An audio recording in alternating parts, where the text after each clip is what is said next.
You've heard of Dark Souls, right? You know that series known for giant bosses, bleak fantasy environments, and incredibly high difficulty? Yeah, I'm talking about the older brother.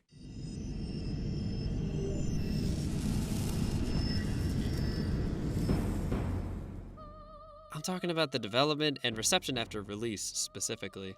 See, Demon Souls is considered to be one of the best games ever made by any gamers, but the road to get there was a hell of a rough one. Starting with the developers, From Software had already made their Kingsfield and Armored Core games to some decent success, but they had another project struggling to get anywhere, Demon Souls. Hidetaka Miyazaki, who directed Armored Core 4 and its sequel, said the team had been unable to create a compelling prototype. I figured if I could take control of the game, I could turn it into anything I wanted. Best of all, if my ideas failed, nobody would care. It was already a failure. Miyazaki, after a bit of talking around it from Software and Sony, was given the keys to the car and he gunned it. Changing everything while unbound by expectations, he went wild. Getting inspiration from Conan the Barbarian, Excalibur, and Kingsfield, one of From Software's flagship series by this point, he went back to basics and focused on the trial and error style that he thought gaming was missing. That is to say, he wanted to kill the player. A lot. He wanted the player to die, and to learn from every single one. Death as education is what he called it. He infused this idea of learning from every single death directly into the game's framework, which produced a bit of a problem. It's really hard to market a game that prides itself on killing the player a hell of a lot. So, he and the producer at Sony came up with a little plan. Lie to the marketing team. They knew being upfront about all the death would mean that the higher-ups at Sony would want them to change the game. So they pulled a little lie of omission and didn't really talk about it when they were giving presentations on the concept of the game. Somehow, this worked. So now From Software could focus on getting the game ready for its first public appearance.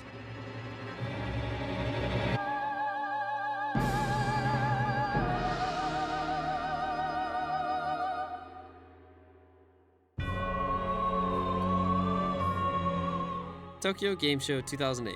This is their chance to show off the demo of a 65% complete game. And this is also where the first impressions and reviews came in. And how were they exactly?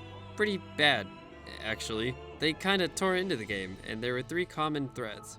Clunky combat that made it feel more like an MMO, dull and lifeless environments that were not easy on the eyes, and the characters being gifted with extreme ugliness. I'll agree on the reviews with the first two, but there's no way they didn't fix the last one, right?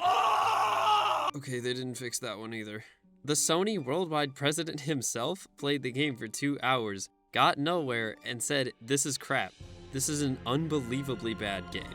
TGS was predictably a shit show, and all of that combined with the difficulty of the game itself being a massive point of contention, which I can promise is unchanged, trust me, really put the dev team's spirits in the same place that you'd find Sonic CD and the Virtual Boy. Still, this didn't stop them from pushing on and finishing what they started. February 2009 rolls around and Demon Souls has been released on the PS3 to fend for itself. In Japan only. Yup, Sony passed up on publishing rights outside of Japan because of that whole TGS shit show thing, and expected only 15,000 copies for initial shipments. First week of release, it sells almost 40,000 copies, which is good, but Sony still wasn't happy with that number. And even though Sony clearly didn't love their strange child as much as they should have, the gaming community did. And if there's one thing that gamers are good at, it's talking. And oh boy, did they start talking. They talked so much that its sales skyrocketed to over 100,000 copies in just a few months, and that is only in Japan. The US division of Atlus, the guys most known for making the Persona series, picked up the North American publishing rights for the game and pushed it out in October of 2009, doing exactly what Sony did in February of that year. They thought, oh, this little game? We don't need that many copies.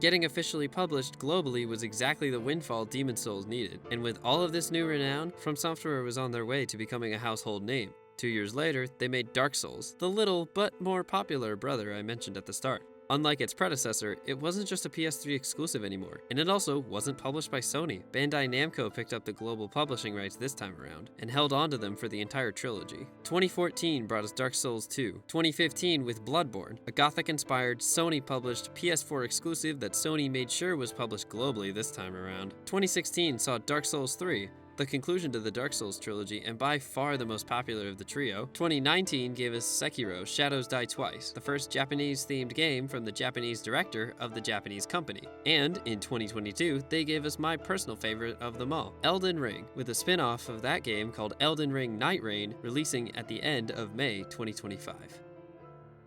You know, it's a fitting history for a game like this. Think about it. A person of little renown using only the clothes on their back, the tools in their hands, and the brain in their head to push through nearly insurmountable odds, no matter the amount of failure and difficulty along the way, and finally claiming victory to bring something good to the world. It's really fitting, isn't it? I don't I don't know how to end this. I kind of thought that I would just like ad-lib it or I'd come up with something on the fly, but cuz my script just cuts off there.